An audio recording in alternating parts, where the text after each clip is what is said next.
So the other day, Twitter was having problems and no one could see their timeline. They weren't sure what was going on, so they were tweeting, "Is Twitter down?" And so the phrase Twitter down was trending. And I just absolutely love that no one said X is down. They said Twitter is down. It's delightful to me. His whole stupid thing about X hasn't taken off because it's the dumbest name ever. Yeah. Is X the placeholder? Is it the XYZ until they come up with something better?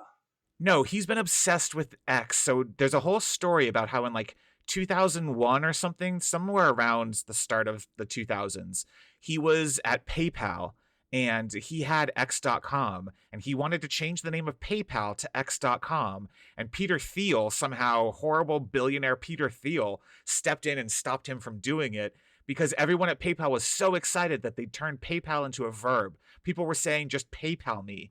And no one could understand why Elon thought it was a good idea to get rid of a brand like PayPal that had so successfully done that.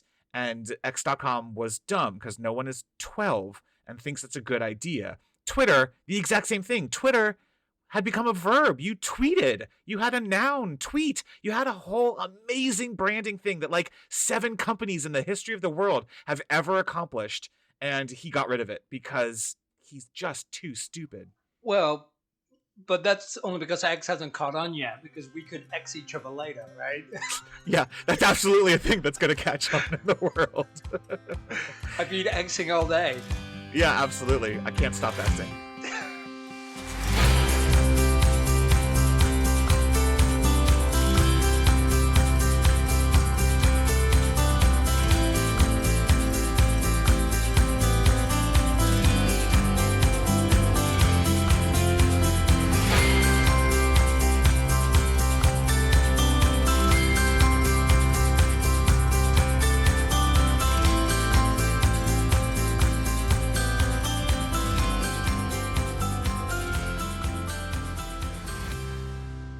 Welcome to Acceptance Criteria, where we talk about the good, the bad, and the ugly of how software gets made and how we can all do a better job together.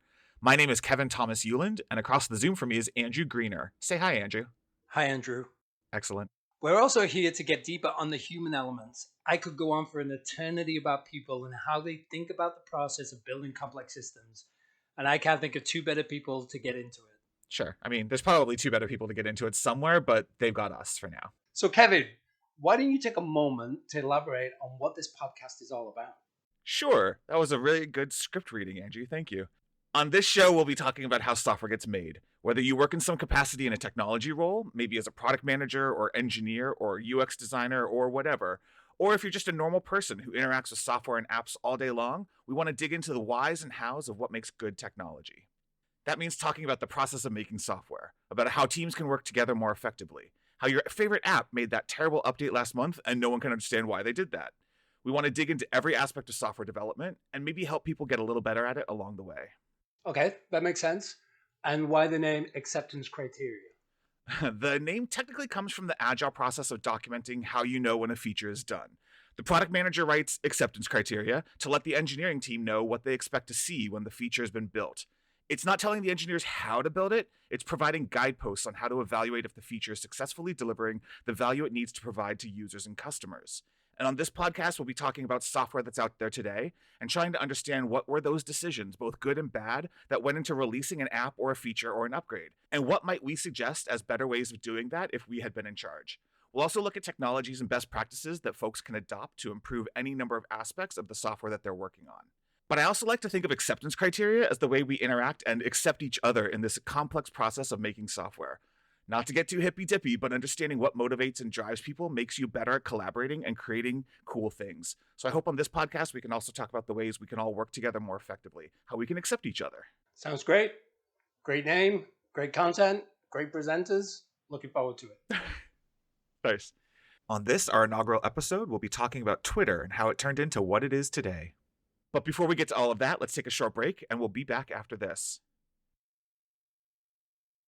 Welcome back. This is a segment we like to call Market Analysis, where we'll look at a product or app or technology and talk through our impressions, how we think some of the product and engineering decisions were made to arrive at how the thing works, and share our thoughts on how good or bad we think it is.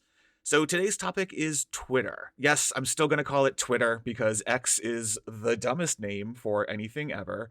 and will never be the name I call it. I think, one of the things I want to do on this podcast is sort of talk about not only just as a consumer of apps and my curiosity at some of the interesting decisions they make, but also my career has been as a product manager. And so I'm constantly always looking at everything I use as a product manager and trying to figure out, who is this thing for? How do they think they're going to make money? A company has to stay in business, so you got to answer those basic questions. And I guess that's kind of my first question.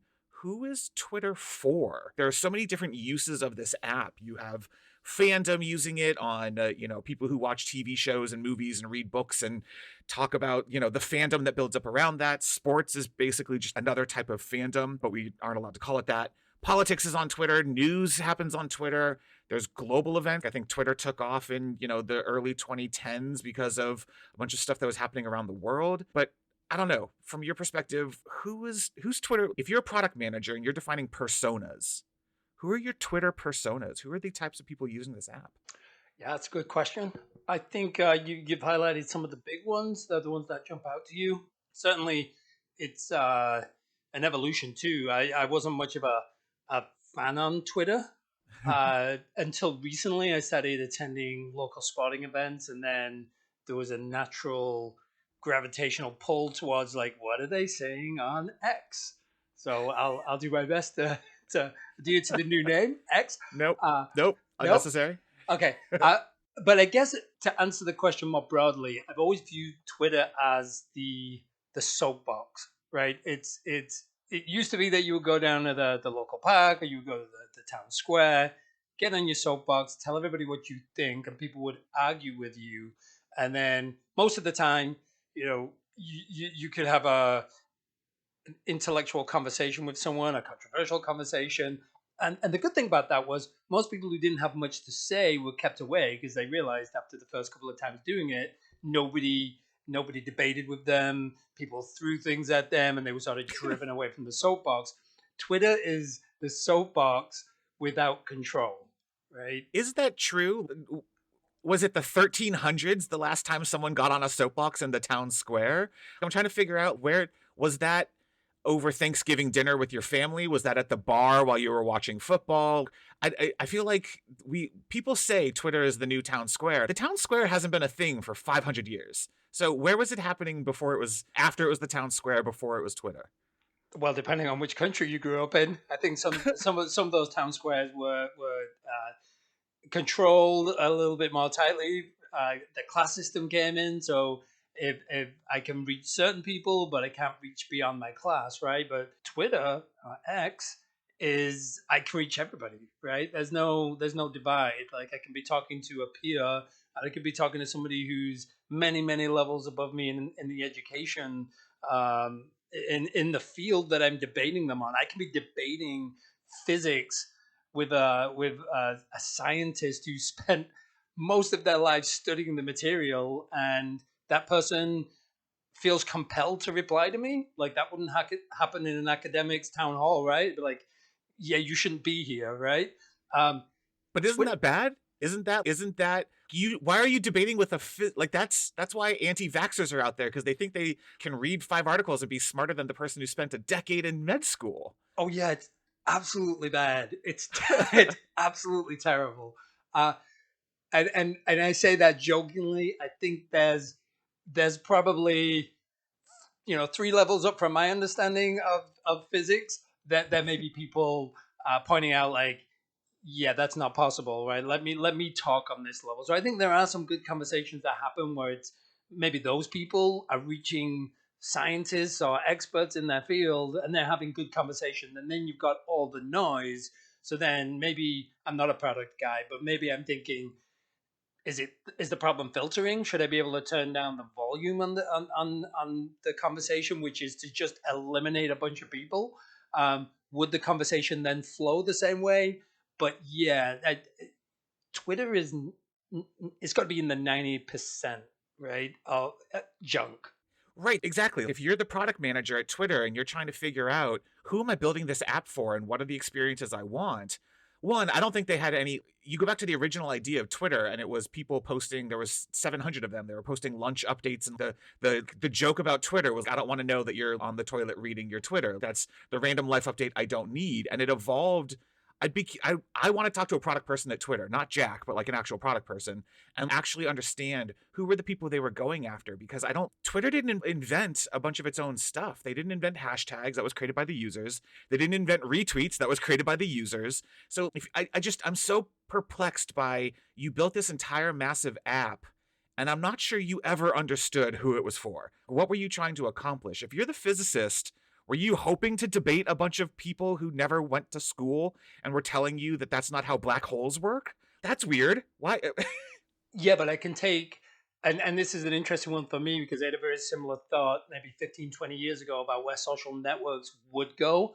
And I think the thing that Twitter's missing that I had assumed would come first was the framework you're talking about, which is, if I want to talk about 14th century French poetry, then I should be able to go to a community where I'm talking to other people who are interested in a very, very specific subject. And I would imagine topics like that have a lot less noise. They're less controversial. You don't have Right. somebody in there, first of all, searching for that and then getting involved in the community.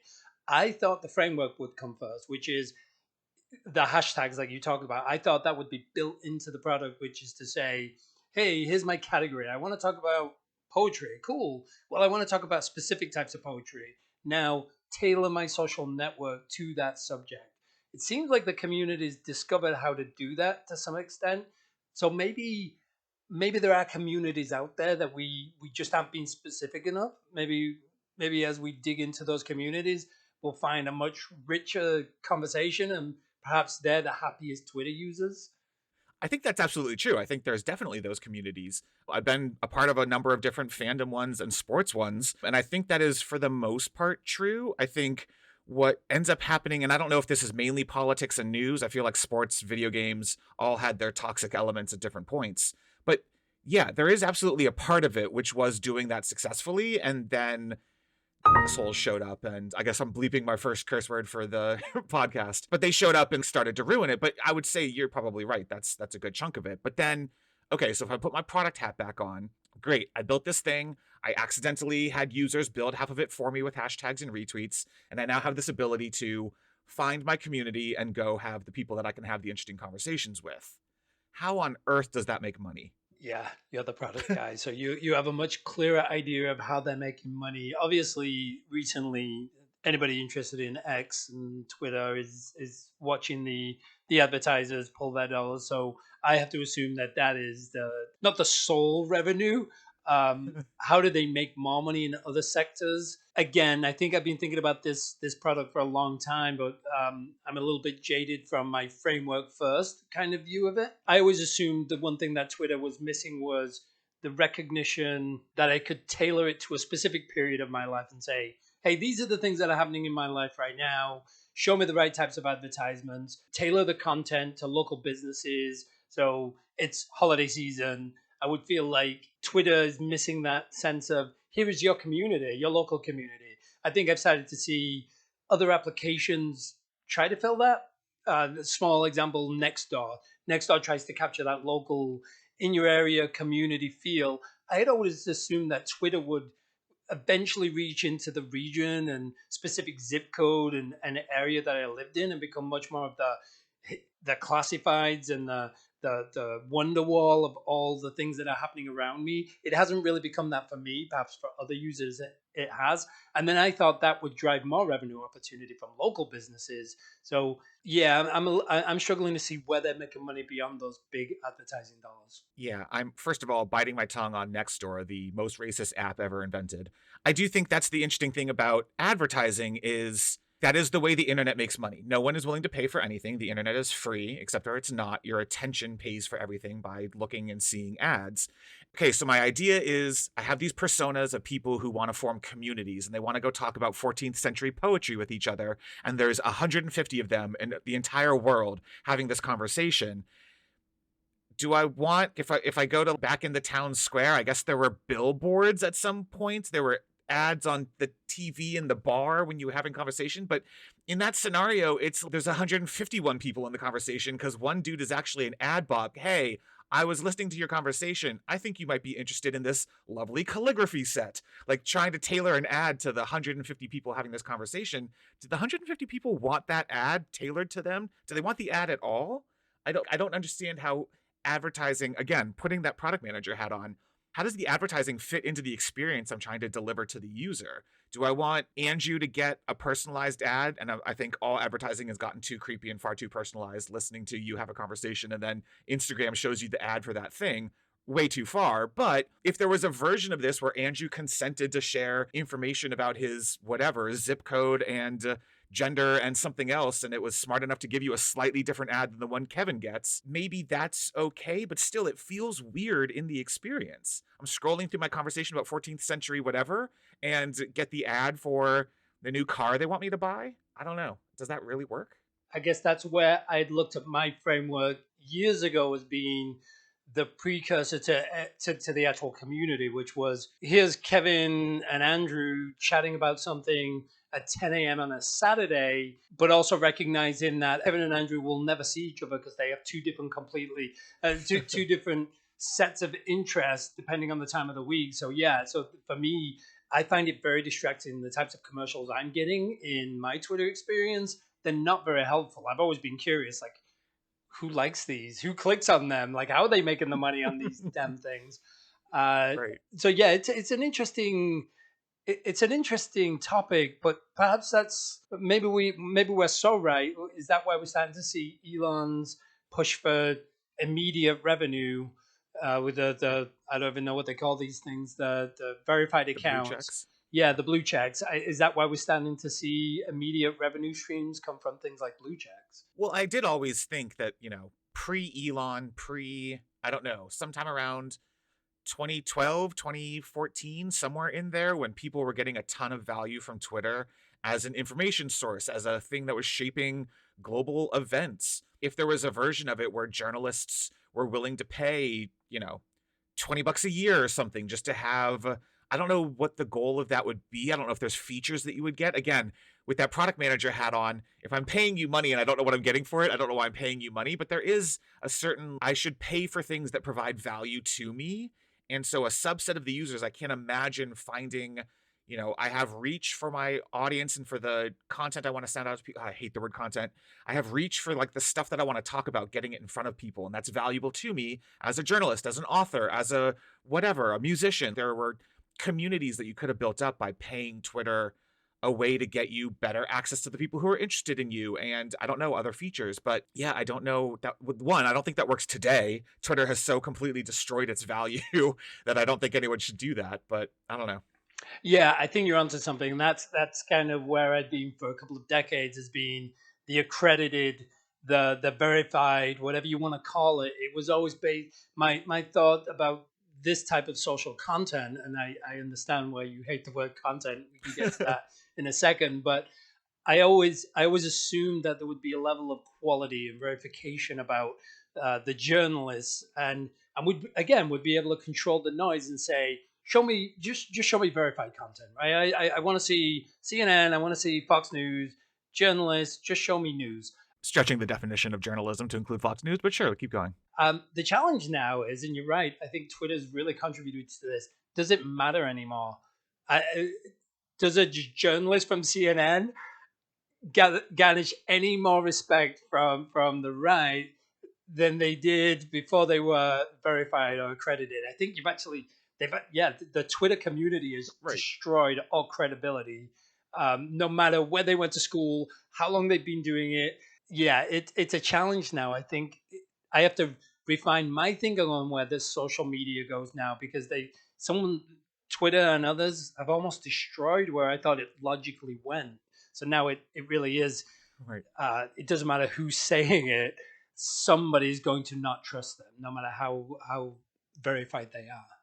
Again, I don't think comparing Twitter of today is very hard to compare to, because I can't imagine the product people who are left are probably on like an H-1B and terrified to say anything that Elon will fire them and they'll be right. Like, it's a horrible situation. So I'm not sure I'm going to compare too much about what's going on at Twitter today, but you've built up this concept of the app, which has these communities that you never really actually supported as communities. You had hashtags kind of as a way to find and filter, but it was you had to know how to go and find the people that you wanted to have these interesting conversations with. I don't know how you make money off of that. And then you have investors who have poured billions of dollars into this thing, which wasn't making money for a decade. And so now the only way that you're going to make that money back is by having unlimited growth. And so now you need to find ways to constantly bring in new people and new users, because what they need to see is that you have more eyeballs in front of these ads. And yet, if I am the journalist or the musician or the whoever, the one actually producing 90% of the information that is consumed on this app, you're turning off features that are helpful for me. You're turning off features that was helpful for Kevin, the person in fandom who was talking to a bunch of people about really interesting things. And as you had to figure out how to deal with the casual person who came onto Twitter once or twice a week versus the hardcore person who was deep in sports and different TV shows and stuff, I was on there daily. The features were geared towards, I need to have a billion more people. I need to get them engaged in the app. And so you turned off all the features that made it helpful for me to sift through the noise. You wanted the noise. You wanted people to see the value that they got out of Twitter by checking it twice a week. And so now, I guess my next question is, how do you balance that need for users that are actually doing all of the work and providing all of the information that people consume versus the features that you need to get the casual person because you need to satisfy the investment bankers and get them a billion more people? I don't think Twitter definitely hasn't solved that. And I don't know how I would solve that if Elon were gone tomorrow. I don't know what I would do to solve that myself. Yeah, it might be a bit of a stretch, but I've always been fascinated by Twitter's potential for growth and the new revenue streams. It's a bit of a flip on society where you sort of hear the age-old argument: tax the rich, right? tax the richest 1 or 2%. Twitter might actually become that, though, right? Because if you think about the most successful content and creators on Twitter who have the biggest or largest followings, it's going to be much harder for them to live without Twitter than it will be for the 1% of users or the people like you and I who are in there engaging but not really committed. Like I don't have a big following. I'm not after a big following. Right. But so I'm not addicted. I'm not hooked. Right. So Twitter could actually, it's painful for those people, but they love their followers, right? They might be making money themselves. So I think if they can hit that community and find revenue streams from that community, I'd be happy. Obviously, I'm never gonna, the minute they try to charge me for any kind of Twitter use, I'm gone. Right. So they really have to hit that smaller percent of decent content creators, or it doesn't even have to be decent content creators, just people with a big enough following that it becomes fiscally critical to protect in their own minds, right? They're addicted to that following. So, because think about it, if you went to the local park and you're one of the people standing on the soapbox that pulls the big crowd, you're on the stage. You've made it, right? You're a performer. People want to listen to you. There's a self-importance, and now for somebody to come in and start saying, well, you can keep your box and you can keep your audience, but it's going to cost you now. You have to pay rent for that corner, for this prime time. You're going to pay rent for that box. They can hit those guys. I'll keep logging in there. But the minute they try to hit me as a listener, then I think they'll start to drive away some of the community. Well, and I think it's interesting to see when Elon bought Twitter and things started to change. A bunch of people started to point out, actually, Twitter's never been great at doing things like driving you to our website and click-through rates on Twitter have always been terrible. And so I keep coming back to that persona question of who is this for? If it was for the person who liked being on the soapbox and they liked having the engagement and conversation with people, I think they wanted the engagement and conversation with people who wanted to talk about that topic, not necessarily the people who've shown up and thought they were experts on everything. But also, you weren't necessarily there to drive traffic to your website. You were there to have the conversation on Twitter. And so again, what is the financial incentive for you to pay Twitter for conversations you used to be having for free? You weren't getting the benefit of driving people to your website and getting your own ad revenue. But that's how addiction works, right? Like, I remember the name Joe the Plumber, right? If I ever had to look at Twitter and say, who's Twitter for? Then I would look at America and say, well, it was for Joe the Plumber, right? And I don't literally mean that guy. But it is for all the Joe the Plumbers in the world, right? It's saying it doesn't matter who you are or what you do, your opinion matters, and that's kind of been Elon's consistent message with Right. apparently no control and no borders to that. But it's for Joe the plumbers of the world to go on now. Yes, is it worth paying for? Probably not. But Joe the plumber doesn't really care, right? Because the only metric, or one of the most important metrics that they care about, is the number of followers. I mean, that is one of the most consistent insults on Twitter is, why am I listening to somebody with 20 followers? What do you know? Right. So I think, yeah, it could become one of those college studies in over the next 1,000 years where people begin to realize, like, what was Twitter? Who was it for? You Right. know, why was it lifted and taken somewhere? It's almost like a Dr. Seuss book, right? Like, what was this magical platform that in the end had no real value? It actually was responsible for the loss of trees. There was so much bad content on there. It destroyed part of the planet. And then people, yeah, I think they'll study for years to figure out it was actually a social experiment, a psychological experiment to see what's it like to get people hooked on followers, and then start to say, cool, we're going to charge you for the privilege of still having those followers and reaching them. So yeah, it's going to be interesting to see where it goes if it survives. Right. Well, and I kind of, what's weird is my experience of Twitter, I think, because I was in sports and a couple of TV show and music fandoms, my experience of Twitter is I was a much bigger user. It had much more of my attention, but I was not in there for that Joe the Plumber public soapbox experience. I was in there for the community experience. And I think a bunch of people, hundreds and hundreds and hundreds of people, had that same community experience that I did and would hear what you're saying and completely disagree with it. And yet, if I'm a product person at Twitter, I can't monetize the community. I can monetize Joe the Plumber. And so the incentives for this company are just backwards. Like I wonder that it's actually the other direction. Like there are thousands and thousands of people with maybe dozens to hundreds of followers because they're in their little communities generating 90% of the content. Ugh, that 90% of the information. And I don't know, how do you balance that? But remember where we are compared to somebody who's been living in rural America and has never been heard, right? The perception. And this is why I think it becomes a social, psychological, sort of sociological study over the next hundreds of years, right? Is you take somebody who lives in the middle of nowhere, they get an internet connection, they get themselves a Twitter account, and nobody's listened to them at the local diner or the high school. Maybe they were, a high school quarterback, and that was the pinnacle of their fame. And now all of a sudden they've got 2,000, 5,000, 15,000 people listening to their, I know you hate this word, content. That's different to people like yourself and I, who we live in big cities. We've been leaders inside of companies. You yourself have led a company, right? So you've had the audience. You've led in different ways, and you've had an audience in different ways. And I think that's where the hook is. People, and we started seeing that consistent message in politics too. Like, this person really gets us. This person is speaking for us. Nobody Right. else is. And I think they believe that they have a voice on there, and the only real metric that counts for them is how many people are listening to Yeah, that's again, that's horrifying because I mean, there's a them. reason that we don't all need to share this stuff. You I don't it's have a an answer to that much one. It's a it's a really much deeper toxic. philosophical Yeah, question. it really is. It Oof. is. It reminds me of the, is everybody qualified to vote? That is the problem.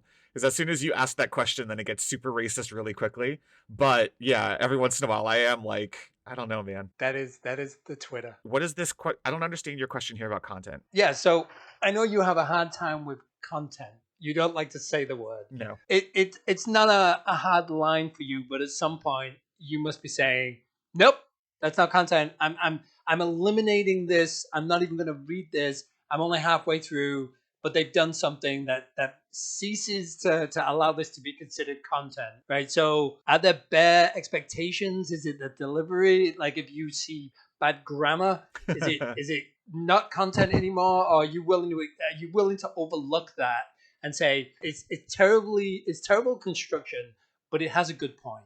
What drives you nuts? Yeah, I did used to really it was mostly for fun, but then people were like, stop it. So I'm not a grammar uh pedant anymore. I think the problem I have with the term content is technically that's the point of the word being so generic, is everything is content. Getting an update from my friend about her adorable 2 cats zooming around her apartment. Content. I love it. Great. Please always share with me what's going on with Jinx and Hex. I love it. At the same time, someone randomly trying to be a jerk about some celebrity who's the woman that everyone hates this week because they're just misogynists. Cool. Great. Glad you could post that. That is technically content. You're not really adding anything. You're just being a dick for the sake of being a dick. Like that's not anything. If you're posting a long ranting thread on a topic I completely disagree with, it's still content. I'm still gonna probably read the first paragraph of it and then choose to scroll on because you're a total moron. But like, that's the problem I have with content, is everything's content. Your random life updates are content. Your really deep thoughts are content. Trolling is content. Like that's why it's bad. And for me, Twitter was, for the most part, several group threads that were public. And so you didn't need to actually be on the text chain. You could just see that someone was talking about something random. 3 people joined in. It was a fun conversation for 45 minutes. And then you moved on to the next one. I would have had to have 22 different text chains with the same random mix of people. So Twitter was this really great place to have this community having random chats about, maybe it was the TV show that just aired last night. Maybe it was what somebody had at brunch, and I'm really jealous I didn't get to go try that restaurant with them. Like, it was everything, and it was great. And then it became everything, and it was terrible. Let me dig deeper because I'm fascinated now. Does the content that you can't see, does that bother you still? Is it the whole problem? Because I could just say, well, stay away from the toxic communities, right? But do you find that it's everywhere? It's just like pebble dash throughout the entire experience of Twitter. Like no matter what your experience is, you're always seeing it. I mean, that's the thing about being friends with human beings. We all have different interests and things, and so you might be following someone on Twitter because they love the same book as you, and you all have spent hours and hours talking about characters and plot lines and just trying to understand what's going to happen in the next book. But then also they're, in Wisconsin dealing with some of the crazy politics, and they're retweeting things from what's going on in their state. And I now know more about the state of the Wisconsin Supreme Court than I probably thought I ever would. And I think that's great. But also I maybe didn't want to read the thing that they were retweeting it to dunk on it. But I also had to get exposed to the thing that they were dunking on. I think you've just I think you've really connected a big problem in my mind that I've had for many, many years, which is people asking me about famous footballers, soccer players, and the documentaries about their lives. And my argument has always been, I don't care about them in that context. I only care about them when they're on the field. Like, when did David Beckham become somebody that I would trust over the environment or politics or cooking? Like, these are not things I would go to. Now, when I'm on Twitter, it's all of us in together. It's like putting David Beckham in a room with 100 people, of which 10 of us are saying, talk us through the moment you did this, and you scored this goal.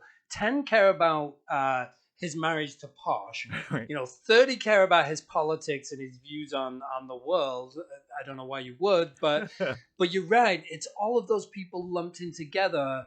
Therefore, my view of that content is, quit wasting his time. Like, Right. Why are you asking about this stupid stuff? But really, it's that I want the context shift. I want to have David Beckham in a room with just the 10 of us interested in what he did during his career. And I think that's interesting. So maybe that is part of their product challenges. How do I talk about David Beckham with the community, but in the context I want? Right. Well, and I think I was having a conversation with a friend last night about the weird fandoms that crop up. And I think social media has made exactly what you're talking about. There's an entire hockey fandom where they don't really care about the sport. I think they watch the sport because they want to see how their favorite players do. But there were apparently documentaries that would go into the behind the scenes, the friendship between 2 of the players, and the 2 players have been on the same team for the past decade. And Formula One, F1 racing had a whole Netflix special, and now people are interested in the people driving the cars rather than just like watching the sport. Soccer has some of that, football. Baseball doesn't really. Basketball maybe has a little bit of that. American football doesn't really.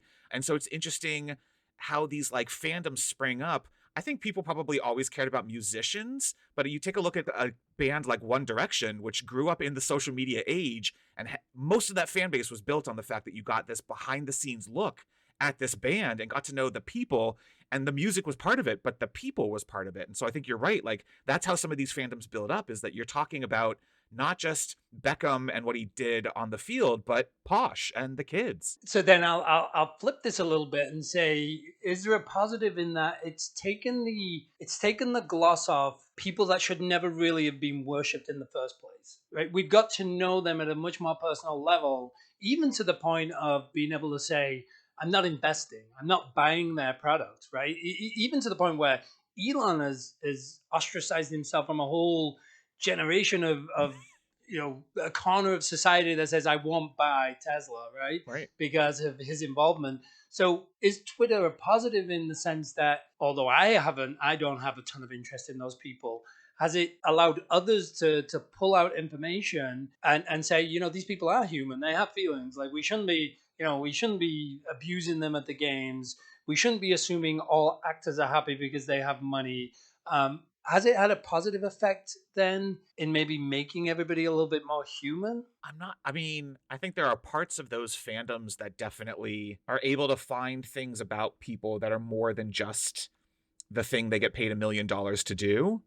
But the counter to that is you take a look at something like Jonathan Majors, who was Kang in the MCU and just got convicted of felony assault of his girlfriend, and the number of people who are defending him still because they're a fan of his work, and yet they know these things about him as a person, and yet they try to brush that away because Johnny Depp is the good example of this too. Johnny Depp fans don't care about what actually happened. They just care about the fact that they love this guy. And so the fact that you have more access to a person sometimes makes that parasocial relationship so deep that the actual reality of the situation can't penetrate. And so now they get really toxic on Twitter talking about defending these people when they probably shouldn't get defended. And people maybe who make mistakes, I don't think cancel culture is a thing. I think, sort of to your point, we find out some of these people are not great people and we correctly stop buying their product. But at the same time, also smaller mistakes now get lumped into the bigger mistakes. And so it's this, like, everything about a person. I don't know. We shouldn't know everything about a person. No one knew anything about Madonna except for what she told you about herself. And that was probably not the real Madonna. Yeah, it's interesting. You bring up a really good point. I see that's a common theme in the communities I'm on in Twitter, especially around the English Premier League and footballers abusing their partners, and you see the community divide. I think what's really interesting is if anybody's watching us from afar and they need data on where we are as a species, Twitter is the place to go, right? It's going to tell you how many people out there thought this way, and we need to pack all those people up and put them on a boat and just send them away, right? Horrifying, yes. Yeah, so we have to figure, there's a lot of data. I think even the government, if you were to look at that data and say, where is society as a whole, right? Not just America, but the entire planet. I guess then the trouble for me, and I've been thinking about this one a lot, I actually even have a manuscript, which is its main focus is, were these people like this before Twitter? Right. Or has Twitter really given them that voice and the recipe was there and now we've seen them turn into that? Or were they always scumbags, right? Were they always scumbags and now they have a microphone?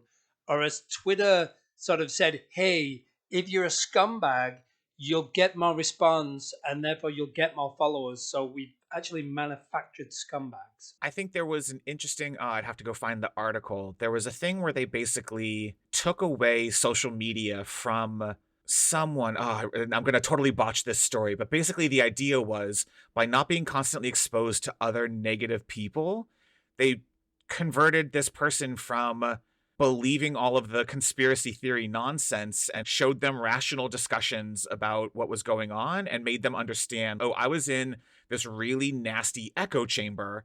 And even though at the time it made sense and you were probably affirming some preconceived notions that I wasn't willing to voice, and suddenly other people were willing to voice it. So I was like, I could voice that too. But that wasn't based on anything other than just a lack of understanding and being surrounded by people saying the same thing. So it feels like it's both. It is both people had underlying tendencies and underlying like, well, I'm not really going to engage in that thought because I know it's kind of mean-spirited, to, well, now I'm surrounded by 150 other people who all are willing to say the same thing, and I'll go and engage in that.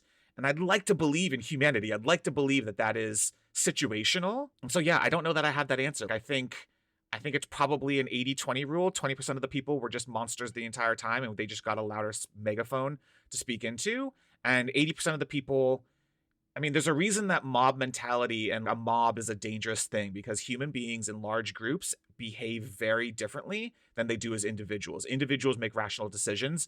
Mobs happen not because all of those people are actual monsters, but because things happen in the human brain. I don't know if it's leftover evolutionary tendencies to flock like birds or what. It happens badly when you're surrounded by a movement or whatever you want to call it, and the individual doesn't necessarily behave that way. And I'm not saying that to excuse or dismiss the crappy behavior, but I don't think social media has done great for a huge swath of people who are much more susceptible to that and are casual. I think that's the other thing, is it's not necessarily the person who's on 8 hours a day doing a bunch of reading and talking with a bunch of people, although those people exist. I think it's the casual person who kind of had a shitty thought and saw 500 other people on the Thursday that they checked Twitter and were like, yeah, okay, cool. This is what everyone thinks. It's not. Yeah, it's going to be interesting to see where it goes. It'll be interesting, and it's all based on how they, whether they survive and how they find ways to generate revenue. Right. But yeah, we should definitely talk about Twitter again as they evolve. Our new recurring It's topic. yeah, it's a very deep conversation. There's a lot of implications. I always have to wonder whether Twitter should have the same strictness of a dating site, where, hey, we are taking your credit card. We do want to do a background verification on you, because the minute you let everybody know who you are and what your name is, would that improve the quality? There's obviously, it's like the 80-20 rule. There's still going to be those people who are scumbags even when their real name is out there.